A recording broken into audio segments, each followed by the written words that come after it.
Estamos en un momento sin precedentes. En un momento en el que la comunicación no solamente se ha democratizado, sino que está evolucionando a un ritmo sin control. Están cambiando nuestros patrones de consumo, están cambiando nuestras formas de vida, cada vez hay más distancia entre generaciones y estamos en un momento y en un mundo que desconocemos. No sabemos qué va a pasar ni hoy ni mañana y mucho menos dentro de 5 años. Por esta razón, montamos este podcast de la mano de Porsche para plantear momentos, comunicar, divulgar y abrir conversaciones para contextualizar una realidad que estamos viviendo. Antes de empezar, me gustaría presentar a Iván. Iván, ¿por qué estamos montando este proyecto? Muchas gracias, Bea, por esta introducción y felicidades por este podcast que estás desarrollando. La razón por la que hoy estamos aquí desarrollando este contenido es el fruto de una experiencia previa en la creación de contenidos que llevamos desarrollando en Porsche Ibérica desde hace 10 años. Nosotros hemos tenido nuestro propio podcast durante varias temporadas, pero el año pasado decidimos dejar de ser protagonistas y conductores de un contenido en formato podcast para convertirnos en plataforma de producción de proyectos de otras personas. Durante un periodo hemos recibido aplicaciones para desarrollar proyectos de podcast en diferentes categorías del contenido. Eh, Estoy de enhorabuena porque tu proyecto ha sido el primero seleccionado y el primero que se está produciendo. Y nosotros hemos creído que era más interesante ser productores y encontrar proyectos de contenido en formato podcast que tuviesen atributos comunes y visiones comunes con las comunidades de Porsche que ser nosotros los protagonistas del contenido durante años. Así que estamos muy contentos de ser plataforma para que otros proyectos de contenido puedan crecer y que además compartan valores con nuestras audiencias en Porsche. Así que enhorabuena, este es el motivo y tú eres el primer ejemplo de que esta es una nueva era en la creación de contenido desde el punto de vista de las marcas de la industria del lujo. Muchísimas gracias, Iván. Es un auténtico privilegio por mi parte y tengo muchas ganas de abrir temas de conversación y de hacer que esto verdaderamente sea un proyecto interesante, diferente y que nos lleve a comunicarnos en el entorno de lujo y en otros entornos con todas las generaciones, en concreto también las generaciones más jóvenes como la generación Z. Tenemos aquí a Patricia. Patricia, te voy a presentar brevemente. Yo a Patricia la conozco de mi época en Londres. He vivido muchísimo tiempo en Londres y he trabajado en el mundo anglosajón, en concreto en la moda de lujo. Y conocí a Patricia porque ella era la CEO de una marca para la que yo entrevisté hace, puede ser, 10 años. No acabamos trabajando juntas, pero sí hemos sido compañeros de sector.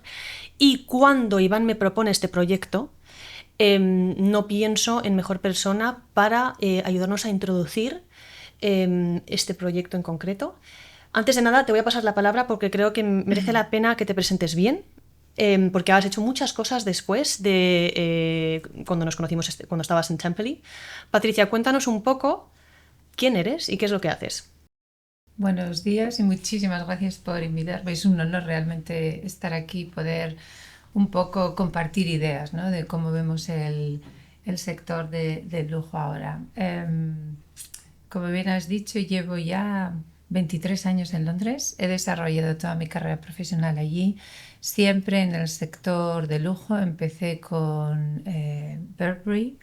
De Burberry luego me fui a Armani, donde llevaba toda la expansión de las marcas, incluida Armani Jeans. Posteriormente lancé Juicy Couture en Europa y Oriente Medio cuando estaba en un momento muy fuerte en Estados Unidos, especialmente en Los Ángeles. Ese fue un proyecto muy interesante con un desarrollo de negocio muy acelerado, una rapidez brutal.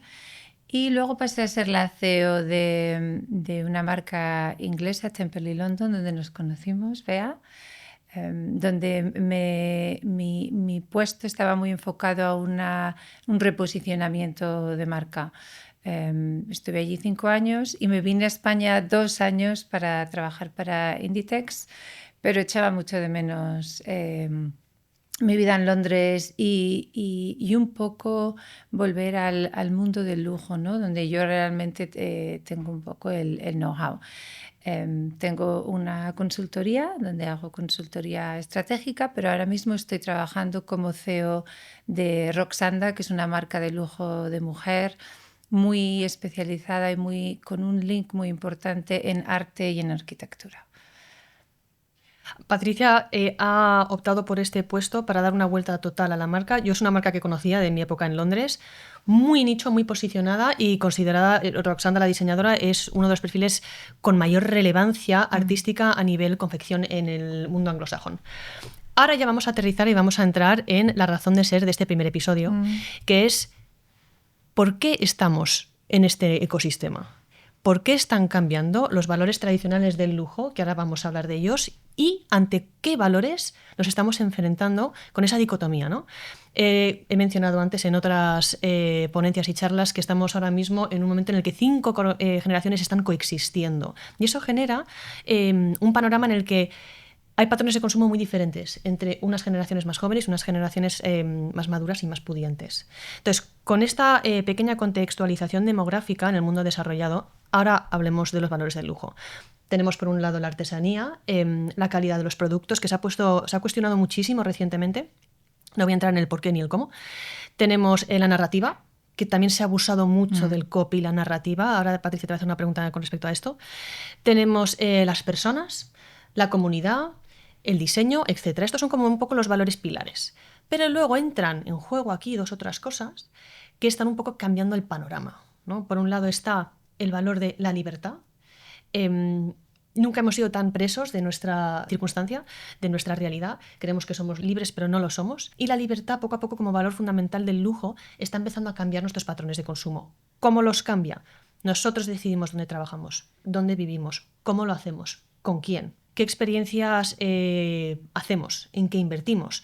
Hoteles de lujo, coches de lujo, restaurantes, etcétera, etcétera. Estamos pasando de un punto de vista de consumismo material a un enfoque muchísimo más basado en experiencias. Y ahora, Iván, te invito a que nos compartas tu opinión. ¿Cómo ves tú desde el prisma de Porsche que esta tendencia se está materializando? Pues muy bien, afrontas yo creo el aspecto clave de lo que supone la transformación de la industria del lujo al final del primer cuarto del siglo XXI. Yo creo que confluyen diferentes elementos que son los que están generando esta transformación. Hay un elemento generacional. Ahora convivimos generaciones pre-Google y completamente digitales. Además, yo creo que culturalmente hay aspectos muy diferenciadores frente a un siglo XX que era pura globalización, ¿no? Y los aspectos culturales pues eran menos importantes. Ahora yo creo que hay 4 demografías culturalmente diferenciadas que son motores de la transformación del lujo a velocidades diferentes, pues ser Norteamérica, Europa, Asia y Oriente Medio, con impactos culturales muy diferentes, con velocidades de consumo muy diferentes, con valores sociales muy diferentes, con formas de gobierno muy diferentes, con capacidades económicas muy diferentes. Pero además yo creo que hay valores sociales a nivel mundial que también se están transformando. El valor de la sostenibilidad o el valor de las condiciones laborales, de la producción de las materias primas tan importantes en la industria, pues son valores que han impactado en la transformación de lo que era el lujo en el siglo XX y lo que es en el siglo XXI. Además, hay otros valores, los valores de la narrativa, las narrativas, los medios de comunicación, la transformación de los medios. Todos estos atributos hacen que prácticamente ninguna de las formas que teníamos de interpretar el lujo en el siglo XX se mantengan en el siglo XXI. Efectivamente. Sin embargo, hay generaciones de consumidores que están en su momento dulce, que es entre los 45 y los 65 años, momento de máximo consumo, que son del siglo XX. Sin embargo, las marcas, obviamente, para cubrir estos elementos transformadores, diseñan sus productos pensando en generaciones que son eminentemente del siglo XXI. todo esto hace que la interpretación de los productos, las marcas y las narrativas de las marcas sea completamente diferente de hace 25 años. Completamente diferente. Ante este dilema se presentan más preguntas que certezas, que respuestas seguras, ¿no? Pero yo creo que uno de los atributos permanentes del lujo, que sigue estable, es la capacidad de adaptación que ha demostrado a lo largo de 200 años, adaptándose a las necesidades de los consumidores, adaptándose a las crisis de materiales, adaptándose a las crisis tecnológicas, adaptándose a las transformaciones de la sociedad. Esto sigue intacto. Sin embargo, sí me gustaría destacar algunos aspectos a los que se enfrenta a la industria que son todavía más importantes que los aspectos que hemos mencionado hasta ahora, ¿no? Que es cómo le afectan las tecnologías en los próximos 25 años, cómo le están afectando ahora, y quiénes son los propietarios de estas tecnologías. ¿Cuál es el acceso a estas tecnologías? Más allá de otras cuestiones geográficas y geopolíticas que también están intensamente ligadas al desarrollo de la industria del lujo. La geopolítica es fundamental. Y lo que me gustaría decir es que yo creo que estamos solo en el año 25, solo ha transcurrido el primer cuarto del siglo XXI. Estamos en el 26. En el 26. La transformación dura, más visible, empieza ahora. Hasta ahora hemos vivido 25 años de transición entre siglos. Ahora empieza la verdadera transformación de la industria. Y yo creo que todos los aspectos mencionados y estos nuevos aspectos tecnológicos son los que tenemos que navegar para seguir siendo relevantes desde el punto de vista de las marcas en los próximos 25 años. Has mencionado, has abierto la caja de Pandora en realidad. Yo quería antes contextualizar una parte grande de la experiencia de Patricia, hablando de las últimas 2 décadas, antes de entrar en el momento en el que estamos, que es con la IA, porque eso pues ha marcado y está marcando un antes y un después. Y antes de seguir en esa caja, vamos a volver, porque de todo lo que hemos hablado, Patricia, una cosa muy concreta de tu experiencia es que has estado ahí muchísimo tiempo. Ya has trabajado para empresas muy diferentes durante mucho tiempo, has hecho transformaciones de empresas, has liderado equipos, has trabajado en diferentes países. Cuéntanos, por favor, desde tu perspectiva, cómo ha cambiado, cómo ha migrado el modelo de negocio del lujo en los últimos 20 años, que ha sido B2B y B2C, cómo el consumidor está reaccionando, cómo ha reaccionado en los últimos 20 años y en qué momento se encuentra ahora. Yo creo que primero tenemos que hablar un poco de cómo se ha utilizado o sobreutilizado la palabra lujo. Cualquier cosa que vemos ahora es lujo. Entonces, lo primero es pensar un poco cómo definimos lujo desde el punto de vista de marca, pero sobre todo cómo define el consumidor el lujo. Y eso es una conversación que tengo bastante a menudo con los equipos, porque no todo es lujo y no todo vale para ponerle esa etiqueta, ¿no? Y yo creo que las señales las hemos ido... este cambio en percepción de lujo o cómo ven el lujo el consumidor no cambia de un día para otro, pero hemos estado viendo señales a través de los años. Es verdad que la crisis financiera, la pandemia nos ha marcado mucho, ¿no? Porque nos hemos dado cuenta que el tiempo es oro. Esa libertad que hablabas tú, eso es tiempo. Y eso nos ha hecho un poco reflexionar cómo queremos vivir, cómo queremos consumir. Y ahí ha habido un cambio muy grande. En los últimos 5 años hemos visto una evolución brutal donde vemos que el consumidor se ve el lujo de una forma que es menos enseñar qué es lo que tienes, la parte material, pero más el cómo te hace sentir. Efectivamente. Esa parte de yo me asocio a este producto, a esta marca, porque me hace sentir bien. Tengo una experiencia muy buena. Entonces, hemos pasado de producto a emociones. Y para mí esa es la clave principal del proceso de cambio dentro de nuestro sector. Para añadir una dimensión de complejidad a lo que acabas de decir, estoy de acuerdo que el viaje emocional ahora mismo es el foco de lo que es el lujo, ¿no? Cómo las cosas te hacen sentir.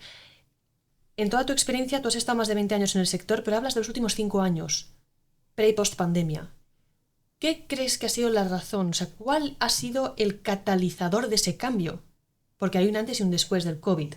Yo tengo mi opinión personal, pero me gustaría saber el tuyo desde el punto de vista de haber vivido en un ecosistema anglosajón durante mucho más tiempo. Yo creo que la parte principal ha sido que hemos tenido tiempo de parar. Estábamos todos en casa, ¿no? Hemos tenido tiempo de parar y reflexionar, o sea, qué es lo que quiero yo hacer con mi tiempo, qué es lo que quiero hacer yo con mi dinero, y con quién me quiero asociar. Efectivamente. Y eso ha sido para mí la clave principal y ha pasado de una forma bastante rápida, porque cuando volvimos a salir y a vivir ese día a día, queríamos sentir.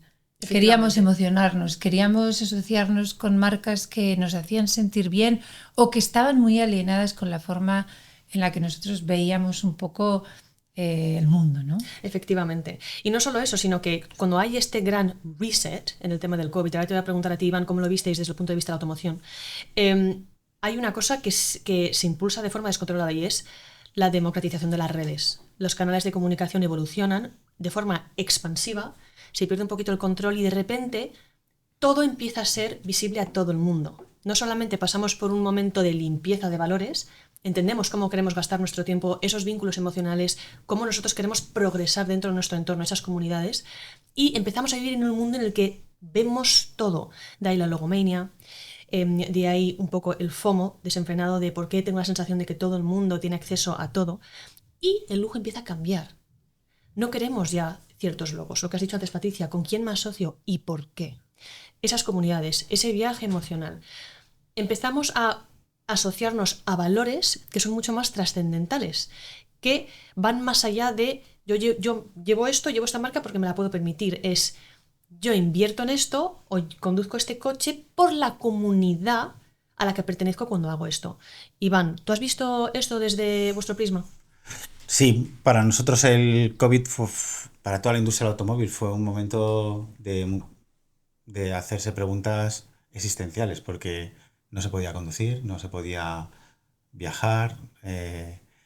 Sin embargo, la comunidad de Porsche es muy potente y yo recuerdo gente llamando por teléfono para comprar los coches por teléfono porque tenían la garantía de que cuando pasase la prohibición, el lockdown famoso, pues ellos lo primero que querían hacer era disfrutar de la vida y un coche para ellos era relevante de repente.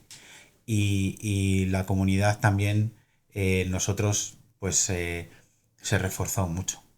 Nosotros mantuvimos todos los canales de comunicación abiertos, estuvimos comunicándonos con nuestros clientes, con la comunidad y creando contenido todos los días del lockdown, y la respuesta de la comunidad era increíble, increíble. Lo cual transmitía mucha esperanza a la marca. Sabíamos que el periodo, teníamos la convicción de que ese periodo iba a terminar y que nuestra comunidad iba a responder y que íbamos a ser relevantes en sus vidas. Disfrutar de nuestros productos era algo relevante para nuestra comunidad. Y eso fue definitivo para no perder la esperanza en un futuro que era muy incierto en ese momento. Iván, ¿cómo fortalecisteis vosotros vuestra comunidad? No, has comentado antes que ya no se podía conducir durante un periodo de tiempo. ¿Cómo conseguisteis mantener el engagement con vuestra comunidad en un momento en el que no pueden usar sus coches? Bueno, pues aquí yo creo que hay una constante en el trabajo de esta marca, que es la comunidad empieza por los propios empleados, ¿no? Nuestra primera comunidad, nuestra experiencia de empleado es muy importante.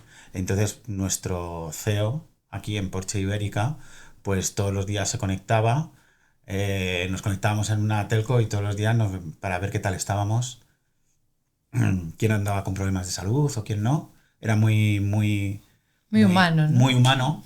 Y luego, no solo eso, nos escribía una carta todos los días, nuestro CEO. Todos los días nos escribió una carta, luego lo convirtió en un libro de todos los días del lockdown. Él escribió una carta y era una carta a su equipo, ¿no? A las personas, pero una carta que era para toda la comunidad. Y pues era muy emocionante. Y yo creo que esa fue la clave, ¿no?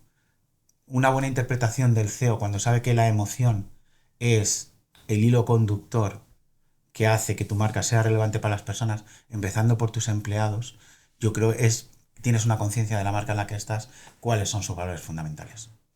Y a partir de ahí, cada trabajo que teníamos que hacer cada uno, pues estaba influenciado por esas cartas, por esa comunicación tan emocional, tan humana. Entonces nosotros lo que diseñamos fue mantener el contacto en la comunidad para en mi caso, que la comunidad, la parte que yo gestiono en la comunicación es a través de las redes sociales, pues era muy fácil porque todo el mundo está delante de la pantalla todo el día.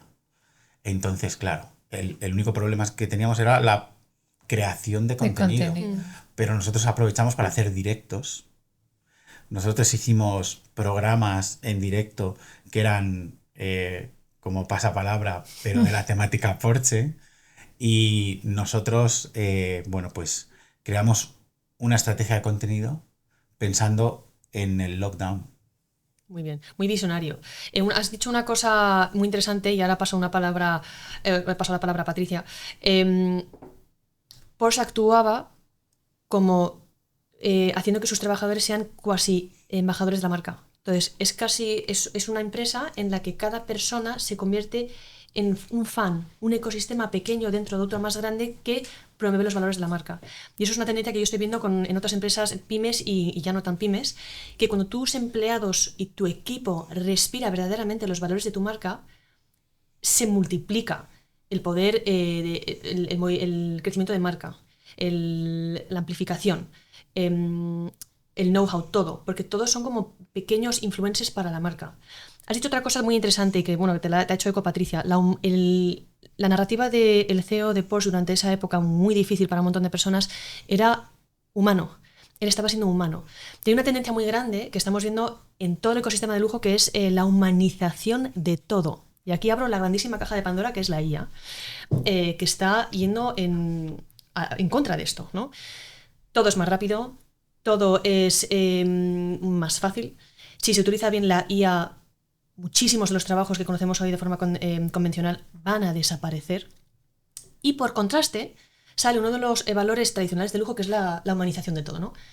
La artesanía, el hecho a mano. Hay un podcaster muy conocido que se llama Joe Rogan, es un podcaster americano, que pone un ejemplo maravilloso y es el ejemplo de los caballos. En algún momento lo he mencionado en alguna clase con Porsche. Antes de la revolución industrial, los caballos eran una necesidad, eran un commodity. Tú tenías tus caballos, te movías y los utilizabas como algo, un bien necesario. Llega la revolución industrial, más o menos, y se empieza a desarrollar el automóvil, reemplazando a los caballos poco a poco. Llegó un punto en el que los caballos valían tan poco que se vendían por carne. O sea, su valor residual era para alimentación. ¿Qué pasa hoy en día con los caballos? Son el ultralujo. Exactamente. Hemos pasado de una necesidad, no vale prácticamente nada, el ultralujo. Pasa lo mismo en la industria del Hollywood. Y ahora aquí entra la IA.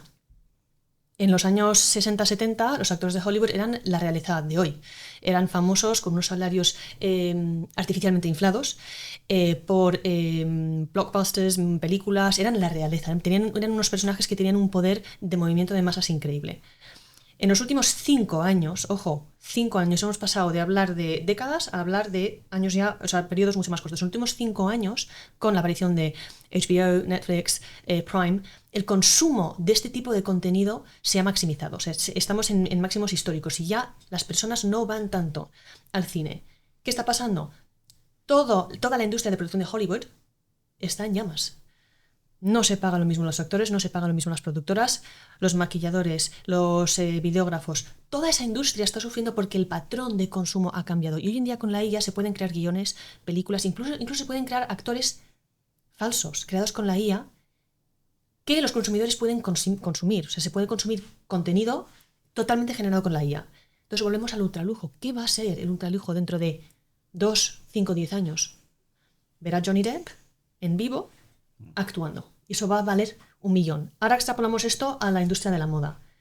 ¿Cómo ves que está transformándose la humanización de la moda de lujo? Se habla de la artesanía durante mucho tiempo, se ha hablado de los patrones de consumo y poco a poco las empresas de producción masiva que utilizan procesos informatizados y mecánicos. ¿Cómo está respondiendo la industria del lujo ante esta falta de humanización de los procesos? Bueno, yo creo que la base principal del lujo es hacer las cosas con alma y hacerlas bien. Y hacerlas bien para que perduren en el tiempo, para que las puedas disfrutar, para que las pases de generación en generación. Entonces, simplemente en el momento que defines un poco qué es el lujo, te está diciendo pausa, despacio. No estás comprando algo que no lo vas a querer en 2-3 años, estás comprando algo que lo valoras. Entonces, cuando pones las cosas en valor, las cuidas, las respetas y duran en el tiempo, ¿no? A nivel de industria, lo que yo sí veo en nuestro sector, especialmente en el de la moda, es que estamos yendo un poco a hablar con el consumidor como igual lo hacíamos hace 20 años. Mucho más lento, más pausado. No es necesario estar en las redes sociales cada 2 minutos, porque si no es relevante el mensaje, no es necesario. Efectivamente. Entonces, estamos haciendo las cosas con muchísimo más purpose. Hablamos mucho de qué es lo que queremos, qué tipo de comunicación. Hasta ahora, la mayoría de las marcas estaban haciendo un lenguaje que es: yo te comunico a ti, consumidor, este es el producto que hacemos, y era una comunicación de una vía. Yo, marca, te comunico a ti. Y lo que está pasando ahora es que si tú quieres crear comunidad y realmente quieres tener a un cliente que vaya contigo de la mano en este viaje, le tienes que dar la opción de hablar. Y ellos quieren formar parte de ese diálogo. Entonces, esa comunicación pasa de una forma mucho más lenta, mucho más honesta. Se están empezando a hacer trunk shows como se hacían hace 30, 40, 50 años, donde mucho más exclusivos, mucho más cerrados, porque cuando estás en un trunk show así, puedes estar con el director creativo, tener una conversación, que te haga un fitting, o sea, es todo mucho más pensado, más elaborado y con un valor mucho más elevado. Yo te doy toda la razón. De hecho, yo creo que este proyecto de los podcasts es un claro ejemplo, ¿no? Yo creo que nosotros hemos estado produciendo nuestras temporadas del podcast de Porsche Ibérica, que se llamaba 24 horas, y hablábamos con personas de nuestra comunidad. Pero una vez más nosotros decíamos quién, cuándo, cómo y cuánto. Yo creo que el paso a favor de la comunidad y de ceder la voz a la comunidad es nosotros no hacer el podcast de Porsche Ibérica, sino que sea la comunidad y nosotros producirles. Me parece podcast. Una idea fantástica. Lo que estamos haciendo es dar a personas de la comunidad, a proyectos de la comunidad, la voz, y nosotros somos la plataforma de comunicación de nuestra comunidad.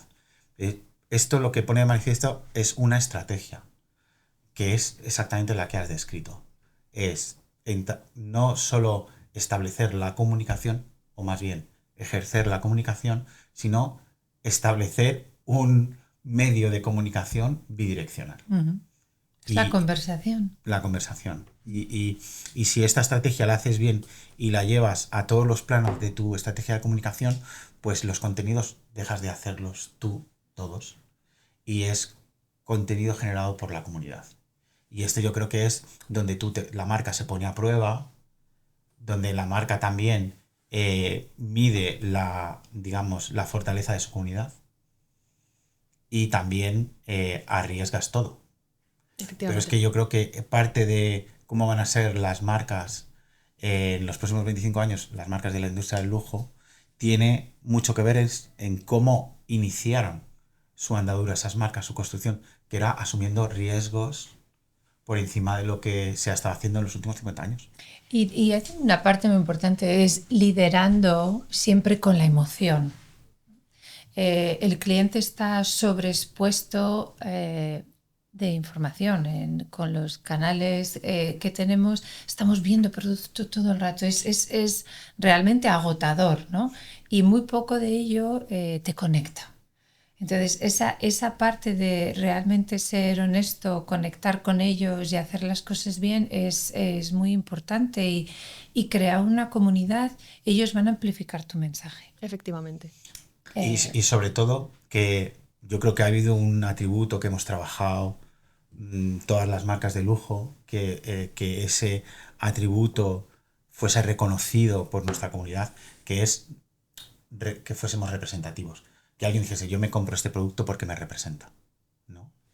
Ahora, el siguiente paso, cuando tú ya tienes productos icónicos en los que mucha gente se ve representado, ahora la siguiente fase es que la marca se vea representada en la comunidad.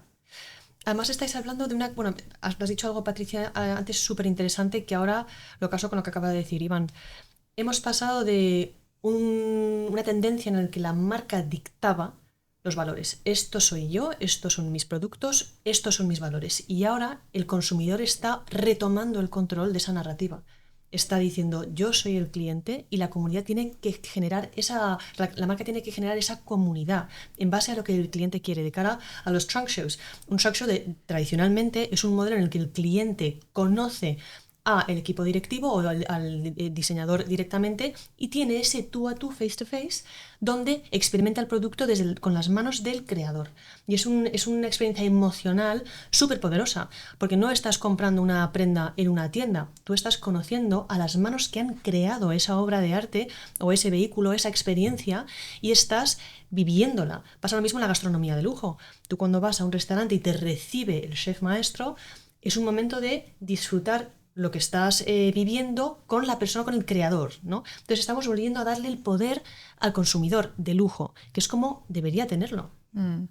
Sí, y también creo que desde el punto de vista de la moda están cambiando mucho la forma en la que trabajamos, ¿no?